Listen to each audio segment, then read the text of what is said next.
Aku tidak pernah mengerti mengapa aku berbeda dari orang-orang di desaku. Aku lahir dari orang tua yang sangat mencintaiku. Mereka selalu berdoa agar aku menjadi anak yang baik dan berguna.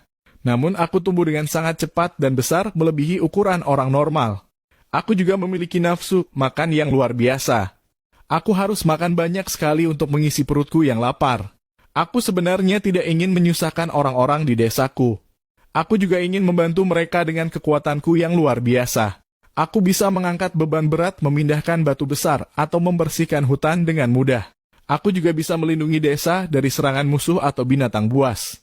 Namun orang-orang di desa tidak menghargai jasa-jasaku. Mereka hanya melihatku sebagai beban dan ancaman.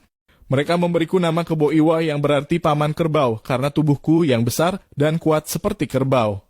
Suatu hari mereka memintaku untuk menggali sumur di tengah desa. Mereka bilang sumur itu akan menjadi sumber air bersih untuk mereka. Aku pun menyanggupi permintaan mereka dengan senang hati. Aku mulai menggali tanah dengan tanganku yang besar. Aku tidak menyadari bahwa mereka sedang menjebakku. Mereka berencana untuk menutup sumur itu dengan batu-batu besar ketika aku sedang berada di dalamnya. Saat aku sedang asyik menggali, tiba-tiba aku mendengar suara gemuruh dari atas. Aku menoleh ke atas dan melihat batu-batu besar berguling turun ke arahku. Aku terkejut dan mencoba untuk keluar dari sumur itu, tapi sudah terlambat. Batu-batu itu menimpaku dan menutup lubang sumur itu rapat-rapat. Aku terperangkap di dalam sumur itu tanpa bisa keluar. Aku merasa kesakitan dan marah. Aku merasa dikhianati oleh orang-orang yang selama ini aku bantu dan lindungi. Aku berteriak-teriak meminta tolong, tapi tidak ada yang mendengar atau peduli dengan nasibku. Aku hanya bisa berharap ada mujizat yang akan menyelamatkanku dari kematian yang mengerikan ini. Ternyata, teriakanku didengar oleh Sang Hyang Widiwasa di Kahyangan.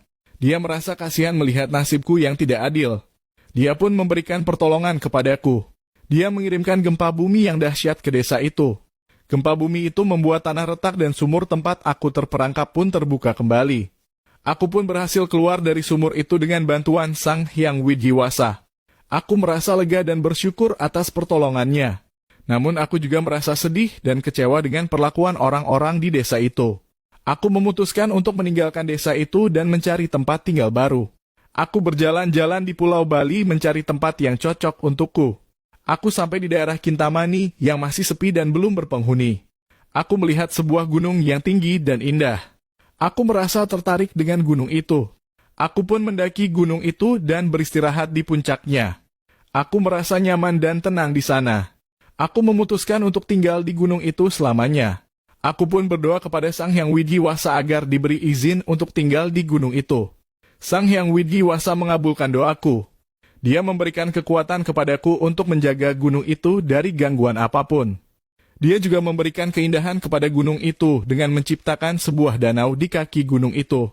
Danau itu berwarna biru dan bersih seperti cermin yang memantulkan cahaya matahari. Danau itu menjadi sumber air bagiku dan makhluk-makhluk lain yang hidup di sekitar gunung itu. Sejak saat itu, aku tinggal di gunung itu dengan damai dan bahagia. Aku menjaga gunung itu dengan setia dan penuh kasih sayang. Orang-orang di Bali pun mengenal gunung itu sebagai Gunung Batur, yang berarti gunung yang ditinggali oleh Kebo Iwa. Mereka juga mengenal danau itu sebagai Danau Batur, yang berarti danau yang diciptakan oleh Kebo Iwa.